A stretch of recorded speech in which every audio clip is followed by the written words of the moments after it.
Dans cette vidéo, à travers un exemple, nous allons revoir comment déterminer l'équation réduite d'une droite en connaissant les coordonnées de deux points de cette droite.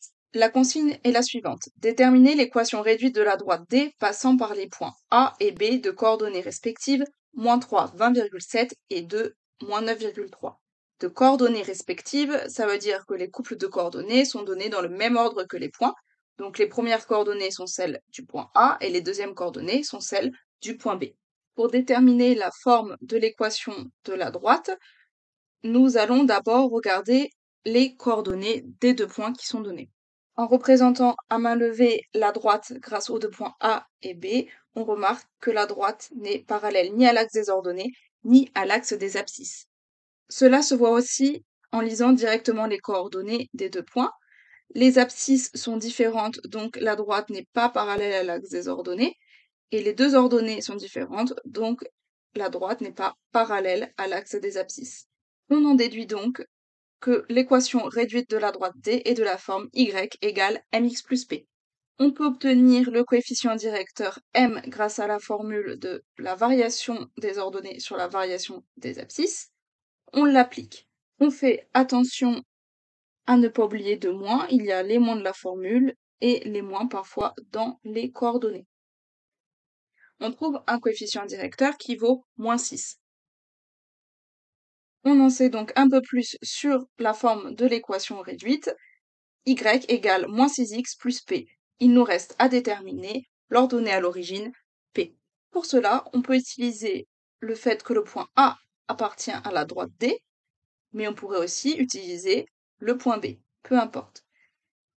On va traduire cette appartenance à la droite D grâce aux coordonnées et à l'équation de la droite. Le point A appartient à la droite, donc ses coordonnées vérifient l'équation de la droite. On substitue YA et XA par leur valeur et on résout l'équation pour trouver la valeur de P. Une fois la valeur de P déterminée, on peut conclure. On écrit donc que l'équation réduite est y égale -6x plus 2,7, le -6 étant le coefficient directeur m que nous avons calculé auparavant, et 2,7 est l'ordonnée à l'origine que l'on a trouvée grâce à une équation. Si nous avons utilisé le point A pour déterminer l'ordonnée à l'origine, pour vérifier que l'on ne s'est pas trompé, on peut utiliser le point B. Le point B doit appartenir à la droite D, donc ses coordonnées doivent vérifier l'équation de la droite. On substitue x par la valeur de xb, on fait le calcul, et on retrouve bien la valeur de yb, qui était l'ordonnée de b. Cela permet de vérifier par le calcul que nous avons trouvé la bonne équation de droite. Nous pouvons aussi vérifier à la calculatrice. Pour ce faire, nous allons aller dans le menu Fonction de la calculatrice, puisqu'une droite est associée à une fonction affine. Je vais ajouter un élément, donc si j'ai déjà quelque chose, je peux effacer. Et j'ajoute donc un élément, soit je prends un élément vide, soit je complète avec f de x égale. Alors ici, on avait -6, x plus 2,7.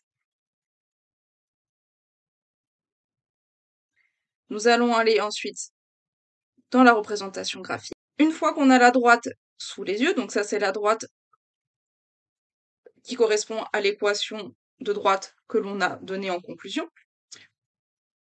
on peut vérifier qu'elle correspond bien à ce qui nous était demandé. On va dans Calcul, aller à. Donc si je veux vérifier par exemple le point B, je vais taper 2, puisque le point B était d'abscisse x égale à 2. Je valide. Je peux ainsi voir que le point de la droite qui a pour abscisse 2 a pour ordonnée -9,3. Cela correspond au point B donné dans l'énoncé. Je procède de même avec le point A. Je retourne dans Calcul, aller à. Cette fois, on va à x égale -3, qui est l'abscisse du point A.